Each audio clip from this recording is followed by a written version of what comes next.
नमस्कार मित्रांनो, माझ्या चॅनलमध्ये तुमचं स्वागत आहे। मी तुमच्यासाठी नवीन जीवनाचा संघर्ष यावर असे अनेक व्यक्ती होऊन गेलेले आहेत की ज्यांनी थोर असे कार्य केलेले आहेत।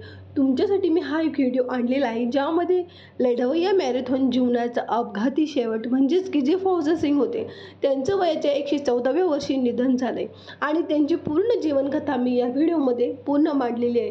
तर तुम्ही माझ्या चॅनलवर नवीन असाल तर प्लीज माझ्या चॅनलला सबस्क्राईब करा जेणेकरून नवीन व्हिडिओ तुमच्यापर्यंत पोहोचतील। लिहिता लिहिता वाचता फारसे येत नव्हते, केवळ आकड्यांची ओळख होती, तरी ते आपले आयुष्य दृढ निश्चयाने जगला आणि धावला सुद्धा। अशा या गिरजबाज धावकाला रस्त्यावरच अपघाती मृत्यू येणं मोठे दुर्दैव। वयाच्या 79व्या वर्षी धावण्याचे वेळ लागलेला फौजा सिंग व मॅरेथॉन धावकाचा मंगळवारी पंजाबमधील मूळ गावे जालंधर येथील बियाड येथील पिंड गावी येथे वाहनाने दिलेल्या धडकेत त्यांचा मृत्यू झाला। ते 114 वर्षाचे होते। आयुष्यात कायमच वैयक्तिक वादळांना तोंड देत जगलेल्या या दुर्बल माणसाने आपली धावण्याची बरीचशी कारकीर्द ब्रिटनमध्येच घडवली। 3 वर्षापूर्वीच ते भारतात परतले होते। अनेक दुःखद घटनांनी त्यांचे आयुष्य ग्रासले होते। पत्नी आणि मुलीच्या निधनानंतर त्यांचा ब्रिटनमध्ये जावे लागले, कारण पूर्वी लंडनमधील इलफोर्ड शहरात ते वास्तव्यात होते। तिथेच त्यांना धावण्याची गोडी लागली।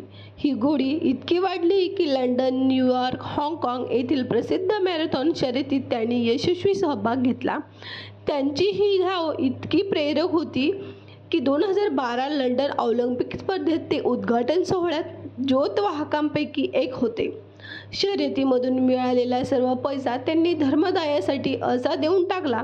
या योगदानाबद्दल ब्रिटनच्या राणी एलिझाबेथ टेलर द्वितीय यांच्या हस्ते त्यांचा गौरवही झाला। त्यांच्या या वयाच्या 100रीला टोरंटो येथे एक निमंत्रित स्पर्धा त्यांच्या नावाने घेतली जाते। अत्यंत साधेपणाने फौजा सिंग आपले आयुष्य जगले। तंदुरुस्ती आणि प्रशिक्षणाचे महत्त्व त्यांना खऱ्या अर्थाने समजले होते। त्यामुळेच त्यांनी दौड अनेकांसाठी प्रेरणादायी ठरली।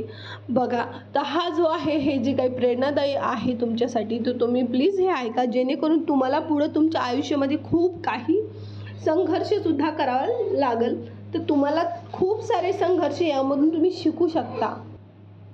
त्यांच्या जीवनामधून त्यांची मुलगी, त्यांची पत्नी हे गेलेले होते, म्हणजे त्यांचं निधन झालेलं होतं, तरीही ते जगले। तरीही त्यांनी जगासाठी, लोकांसाठी, खूप जणांसाठी त्यांनी खूप सारं योगदान दिलेलं आहे। तुम्ही बघू शकता की मी तुम्हाला व्हिडिओमध्ये पण सांगितलेलं आहे की त्यांच्यासारखं व्यक्तिमत्व असणारे व्यक्ती नव्हतेच आणि ह्या जगामध्ये ते राहणारसुद्धा नाही, कारण की त्यांनी जी काही मालमत्ता होती ती पूर्ण अनाथांना वाटून दिली आहे। पूर्ण देवाधर्मामध्ये पूर्ण जे काही त्यांच्याकडे पैसे होते ते त्यांनी पूर्ण देवाला, म्हणजे कोणत्या मंदिरामध्ये, पूर्ण देवालयात वाटून दिलेले आहे।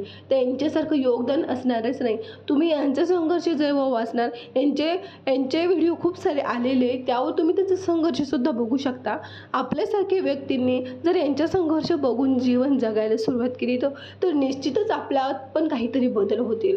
बघा, एवढ्या 114व्या वर्षी त्यांचं निधन झालंय, म्हणजे इतक्या वर्षापर्यंत ते तरी धावत होते, तरी त्यांनी त्यांची धावण्याची शर्यत अजून थांबवलेली नव्हती। मरेपर्यंत ते धावले, कारण की एखाद्याचं स्वप्न जर धावणे असेल तर त्यांनी मरेपर्यंत ते धावले। बघा, त्यांचं स्वप्नच ते होतं।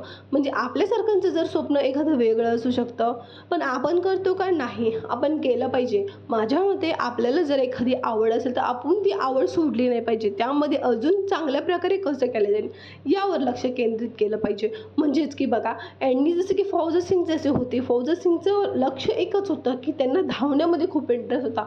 एवढ्या वयाच्या 89व्या वर्षापासून सुद्धा ते धावत होते, म्हणजे 79व्या वर्षापासून ते धावण्याला त्यांनी सुरुवात केली होती। बघा, ते एवढे वय असून सुद्धा त्यांनी त्यांचा छंद सोडला नाही। तर आपल्यासारखे का बरं हार मानतात? समोर गेलं पाहिजे आणि दृढ निश्चयाने समोर धावलं पाहिजे, जेणेकरून आपल्याला जी काही आपली मंजिल आहे ती लवकरात लवकर प्राप्त होईल। हा व्हिडिओ तुमच्यासाठी होता।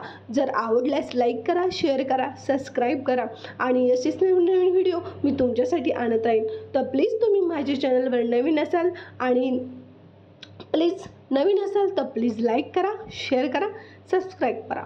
थँक्यू.